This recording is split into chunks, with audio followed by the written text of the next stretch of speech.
दोस्तों नमस्कार। सभी को Radhe Radhe. Radhe reasoning YouTube channel पर आपका स्वागत है। मैंने पहले भी एक वीडियो किया था जिसमें मैंने बताया था कि आप इस समय में किस तरह से तैयारी करें जिससे कि अपने अटैम्प्ट्स को हम बढ़ा सकें। अभी जो मैं डिस्कशन कर रहा हूँ कि जो हम पेपर देंगे ना आरआरबी पीओ मेंस का, तो इसमें हम किस तरह से रीजनिंग में अटैम्प्ट्स को ज़्यादा से ज़्यादा करें, है ना। क्योंकि पेपर है, अब सौभाग्य मिला है मेंस में पेपर देने का। प्रीलिम्स में आपने काफ़ी मेहनत की, अभी अभी आप काफ़ी मेहनत कर रहे हैं, तो उस मेहनत को बेहतरीन तरीके से कैसे करना है एक बार इस पर डिस्कशन कर लेते हैं। जैसे रीजनिंग की अगर हम बात करें, देर आर 40 क्वेश्चंस, ठीक है, और इसमें 50 मार्क्स का है, 40 क्वेश्चन है। कुछ क्वेश्चन ऐसे आएंगे जिनका वेटेज थोड़ा सा ज़्यादा होगा, है ना। अच्छा, मिनट आपके पास 30 मिनट है जो कि सेक्शनल टाइमिंग है। अभी 30 मिनट काफ़ी समय कम है, मतलब अगर हम किसी क्वेश्चन में अटक जाते हैं तो समय ऐसे भागता है, पता नहीं चलता है, और फिर हमें बाद में रिग्रेट भी होता है। तो उससे पहले अपना जो एक्सपेरिमेंट है, आज ये वीडियो करने का पर्पज़ क्या है कि 2-4 दिन पहले से आप मीन्स में जो थोड़ा सा अपना पैटर्न चेक करो अपना, कि अगर हम इस तरह से अटेम्प्ट करते हैं तो हमारे अटेम्प्ट बढ़ रहे कि नहीं बढ़ रहे। एक एक नंबर, एक एक क्वेश्चन भी मैटर करता है ना।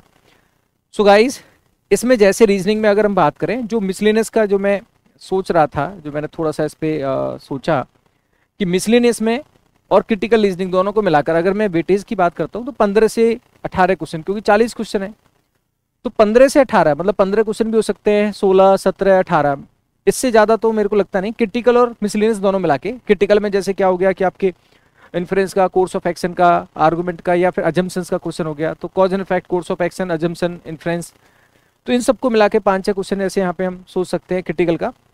इनपुट आउटपुट जनरली हम आरआरबी मेंस में देखते हैं, तो उसका सवाल हो गया जैसे 5 सवाल, ठीक है।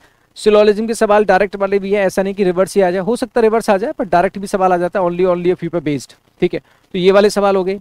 डीएस, अब इनमें से ऐसा नहीं सारे टॉपिक्स आएंगे, जैसे लास्ट ईयर कोडेड इनइक्वालिटी आ गया तो हो सकता है कोडेड ब्लड रिलेशन आ जाए, कोडेड डायरेक्शन आ जाए, कोडिंग डिकोडिंग का कोई सवाल आ जाए। तो ये मिसलेनियस सारा मिला के सारे टॉपिक्स तो नहीं आएंगे, लेकिन इनमें से मिलजुल के अगर हम बात करें तो 15 से 18 क्वेश्चन आपको मिलेंगे क्रिटिकल रीजनिंग और मिसलेनियस सारा मिला के। और सबसे पहला जो टारगेट है हमारा यही है। अब यहाँ पे समझना है स्किप स्ट्रेटजी क्या है। देखो, पहला सवाल जनरली क्या हो जाता है, पजल मिल जाता है, और हम अगर उसमें टाइम वेस्ट कर दें या उसमें अटक जाएं, क्योंकि पजल में पता नहीं कब अटक जाते हैं, तो समय हमारा भाग जाता है, मतलब आगे बढ़ जाता है। इसलिए मेरा मानना यह है, इसको आप अप्लाई करके देखना जब आप मॉक में अप्लाई करें, और if you feel comfortable and confident then आप उसको एग्जाम में अप्लाई करना। मतलब जब हम पेपर करेंगे तो कोई भी पजल हमारे सामने आ रही है तो हमें वो क्या करना है, स्किप करना है, और उस पर 4 से 5 सवाल तो होंगे ना, तो तुरंत हम स्किप करते समय देख लें कि जब स्किप कर रहे हैं तो चौथे नंबर पे स्किप क्लिक करें, फिर 5वें नंबर पर क्लिक करें, उसके बाद आगे बढ़ जाए। मतलब पजल में अटकने से बेहतर है कि हम पजल को पहले क्या करेंगे, छोड़ेंगे। अब आप कहोगे सर 30 मिनट्स में स्किप भी करेंगे तो कैसे काम चलेगा। यार एक बात बताओ, 4 या 5 पजल होंगी, यही तो होगा। अब 4 या 5 पजल होंगी, और हर ऐसा नहीं कि हर पजल 5 नंबर की हो, कम नंबर की भी होगी। 4 या 5 पजल हैं, अगर आपने 4-5 बार स्किप किया तो कितना स्किप करोगे। पजल को देखते ही आप क्या कर सकते हो, स्किप कर सकते हो, थोड़ा सा स्टार्टिंग में ऐसे कर सकते हो ना।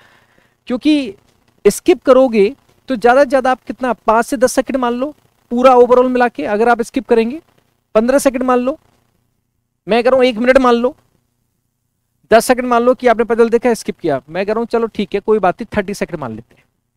अगर आप 30 सेकंड पूरा स्किप करने में लगा देते हैं, मतलब एक नहीं, सारी पजल्स को स्किप करने में, पजल आई स्किप किया, फिर मिसलेनियस पजल आई स्किप किया, तो आप 30 सेकंड भी अगर लगा देते हैं, लेकिन आप ये मानिए कि पजल के चक्कर में ऐसा नहीं है कि मिसलेनियस आपका रह जाए, मतलब वो पेपर, उसका पेपर थोड़ा खराब, या हमें कह सकते हैं अच्छा नहीं माना जाएगा जिसका पजल के चक्कर में मिसलेनियस रह गया। मतलब हमें इस तरह की स्ट्रेटजी बनानी है अपने मॉक में, इस तरह का हमें थोड़ा सा एक्सपेरिमेंट करना है कि हमारे पजल के चक्कर में मिसलेनियस का सवाल ना रह जाए, जिसको हम बहुत कम समय में कर सकते थे। जब आप मिसलेनियस करोगे तो मिसलेनियस स्किप करते हो, मिसलेनियस करते जाओगे, तो इनपुट आउटपुट, अब हो सकता है लॉजिक क्रैक हो सकता ना हो, वैसे इन जनरल हो जाएगा, अरेंजमेंट बेस्ड बहुत ज़्यादा टफ नहीं, आप कर लोगे क्रैक, ठीक है। डीएस है, सिलोजिज्म में ही कर लोगे। क्रिटिकल में कोई कोई सवाल ऐसा लगेगा जो आपको समझ में नहीं आ रहा, अदरवाइज आप क्रिटिकल पे काम कर रहे होंगे तो हर सवाल ऐसा नहीं हो सकता। सपोज 5 सवाल है तो 3 आप कर लोगे इजिली, है ना।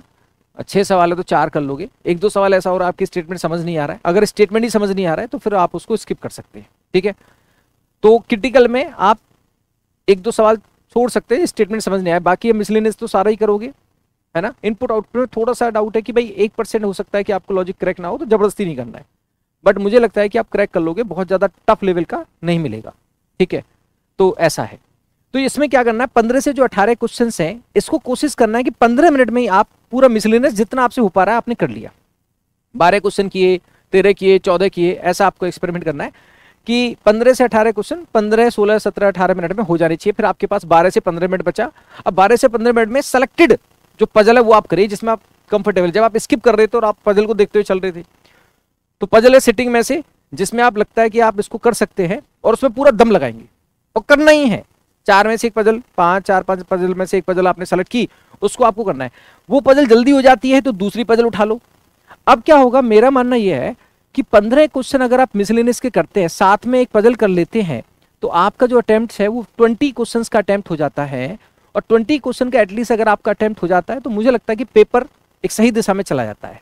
ऐसा तो है नहीं, मेंस का तो पेपर है, अब आप सोचो कि यार 40 क्वेश्चन है तो 30 प्लस सोचो कुछ मत, बेस्ट देना है, अपना बेस्ट देना है। उस तरह का एक्सपेरिमेंट आपको मॉक में करना है। तो मुझे ऐसा लगता है कि अगर आप मिसलेनियस के साथ एक पजल कर लेते हैं तो 18-20 का अटेम्प्ट आपका आराम से हो जाता है, और एक पजल और एडिशनल हो जाती है तो फिर पेपर खतरनाक बढ़िया लेवल का चला जाता है, जहां पे 25 के आसपास अटेम्प्ट हो जाते हैं। इस तरह का एक्सपेरिमेंट आप अभी जो मॉक पैटर्न है उसमें आप करें। मेरा मानना है स्किप स्ट्रेटजी आपको फॉलो करनी चाहिए और अटेम्प्ट्स आपको कोशिश करनी चाहिए, जो आपके एफर्ट्स हैं वो अटेम्प्ट्स कैसे बढ़ाया जाए सेक्शनल बेसिस पे। ये रीजनिंग का डिस्कशन था। जो पहली बार जुड़े हैं चैनल पे सब्सक्राइब जरूर करिएगा। यहाँ पे मैं मेंस की क्लासेस भी ले रहा हूँ, प्लेलिस्ट बनी हुई है, आप उसको चेक कर सकते हैं। वहाँ से आप इनपुट आउटपुट वगैरह सेशन और क्रिटिकल रीजनिंग के सेशन मैंने ले रखे हैं, वो भी आप चेक कर सकते हैं। Thank you so much. Radhe Radhe.